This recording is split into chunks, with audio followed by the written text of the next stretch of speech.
Everything I say in this video are my own thoughts and opinions. You should look into the information for yourselves.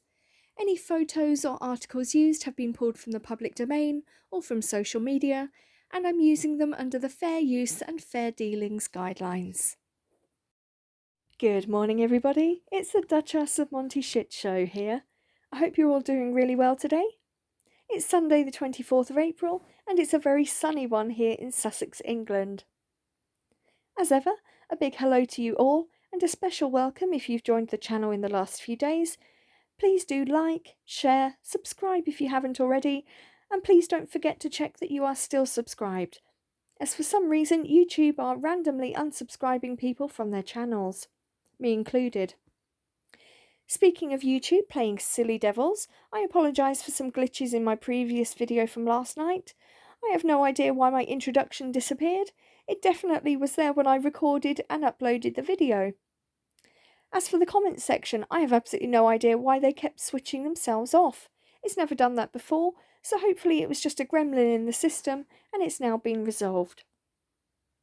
So as this week is coming to a close, I thought I would just quickly take this opportunity to look back through some of the stories here in England, in the newspapers, and give you my take on them.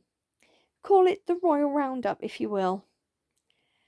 This first story involves the Ginger Whinger, formerly known as Prince Harry, and it would seem that the Balding Ball Lake has concerns over the protection of the Queen, and these concerns may have arisen by the sight of Prince Andrew escorting the Queen into Westminster Abbey for Prince Philip's memorial service on the 29th of March. Oh, well, it's very sweet of the former royal to be so concerned about his granny all of a sudden, but he needn't worry. The dear lady may now be 96 years old, and her health may sadly now be in decline, but you can be absolutely sure that her mind is still as razor sharp as ever. He never worried about her protection before he left for America, and certainly never worried about it during COVID and beyond. So his attempts, I believe, at trying to paint this narrative of Prince Charles, Prince William, all the other senior royals, senior aides and doctors suddenly being highly unreliable and untrustworthy, is completely laughable. Not only that, but in terms of security, Her Majesty the Queen is one of the most protected, if not the most protected, person in the world.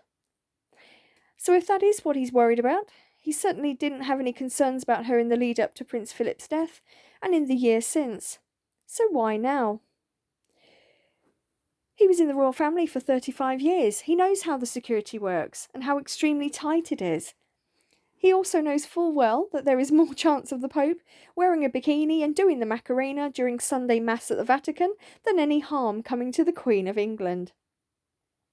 He also knows that every time he comes back to the UK for royal functions, he will be afforded that same level of security as all the other attending royals.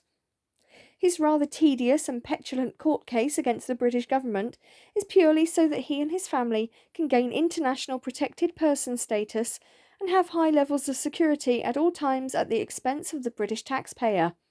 All the bells and whistles and all the blues and twos, which we don't want to pay for.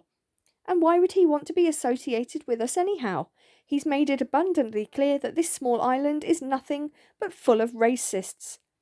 Now, he may not have said those actual words, but his wife implied them on the Oprah interview, and he sat there and said absolutely nothing in our defence, therefore being totally agreeable and complicit in that lie. So if we assume that the article is correct, and it is his Uncle Andrew that he's so concerned about, sour grapes perhaps, because Andrew was there and he wasn't? Given that it was such an important, private and personal family occasion, Harry would most probably have been invited, but most likely declined on the basis of not being allowed to film or record any footage for his Netflix documentary. If that indeed was the real reason for his non-attendance, I find it extremely hard to comprehend that someone who was supposedly once so close to his grandfather could put profit over family. Despite the no doubt shady dealings around Andrew, he is still the Queen's and Prince Philip's son, so even though he has been made to withdraw from public life, he has every right to be at that service. It has long been rumoured that Andrew is actually the Queen's favourite son, so it came as no surprise to me to see him escort the Queen into the Abbey. That decision would have been made by Her Majesty the Queen and the Queen alone, and should be respected even if you don't agree with it on a personal level. I believe that Her Majesty took that decision as a show of unity and to send a clear message out to the world that even though he has been disgraced, he is still her son regardless, and she continues to support him, which as a mother I do understand. I have visions of Harry watching the memorial service on TV whilst chowing down on avocado toast and drinking organic smoothies made from camel's urine and from the tears of 1,000 virgins at the Monty Shit Show mansion. Well, I'm sorry, not sorry. I'm sorry for you guys in America because it seems that you're now stuck with him. And I'm definitely not sorry that he's gone. Which leads me on to the next article. Harry recently stated in the Today interview that England is no longer his home and he feels that America is his home and he's been welcomed with open arms into the fantastic community of Montecito. Well, that's strange, as this article is in direct contrast to his claims and states that his wife and him are nowhere to be seen. The neighbours in Montecito have barely seen them and definitely haven't seen the children, which has, according to this article, bristled them somewhat.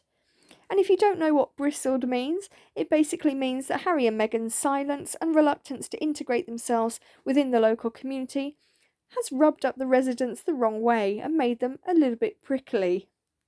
Interesting. It wasn't so long ago that stories emerged in the media of how Harry and Meghan were supposedly best friends with their neighbours Orlando Bloom and Katy Perry, and their children were having play dates. Funny that no more has been said about that either. Now, this last article is my favourite, and this time it involves Meghan. The article goes on to say that she is concerned about a new book being released in the autumn and how it may damage her image. Sweetheart, I really don't see how your image can be damaged any more than it already has been, but hey, I'm up for the challenge. But let's just go with it for a second. I think she's every right to be worried about this book. This book is being written by Tom Bower, and he is notorious for being very thorough and very methodical in his approach and in his research, and you can be absolutely sure he will be leaving no stone unturned. You can bet that no matter how much she may attempt to scrub or manipulate things about herself from the internet, you can believe he already knows about them. Tom Bower has some very well-placed sources, both here and in America, and within the palace walls. He will probably have spoken to friends, school friends, old colleagues, and family already. And as time has gone on and her behaviour has become more toxic and more manipulating, just my opinion, some people from her past that have been markled may well have a few scores to settle. As well as delving into Meghan's private life before joining the royal family, and indeed her conduct whilst she was in the royal family, albeit very briefly, Mr. Bower is paying particular close attention into the ongoing bullying claims and investigation against Meghan within his book. So even though the Queen stated that the bullying claims would be investigated thoroughly and privately, as it is a private family matter, you can be sure that Mr. Bower already has a very sound knowledge of the situation and would be only too keen to share as much information as he possibly could within the pages of his book. Perhaps Mr. Bower will give us truthful insight into what really happened between Thomas Markle Sr., his daughter, and the now infamous Dear Daddy letter that wasn't, but was, designed to be leaked into the public domain to pull on our heartstrings.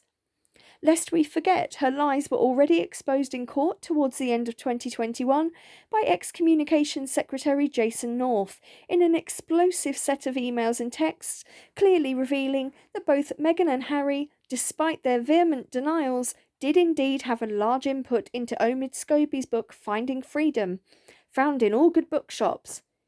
In the bargain bin for 50p, that is. Maybe Tom Bower would touch upon the who made who cry wedding scenario, and indeed put to bed once and for all what really happened between the two duchesses and what it was really all about in the lead up to Meghan's wedding. If Meghan is so concerned about this book, I would respectfully suggest that that is because maybe she has things to hide and that she doesn't want the public to know about them. a few hundred bony, rattly skeletons in her closet that she doesn't want falling out, perhaps? Perhaps Tom Burrell will be exposing the truth behind the superglue incident, or maybe he'll delve deeper into her distinct love of yachts. Who knows? But one thing's for certain, this is one book I cannot wait to buy. So that's all I've got for you today. I hope you have a really great rest of the day, wherever you are in the world. Take care of yourselves, and I'll see you all in the next video. Bye for now.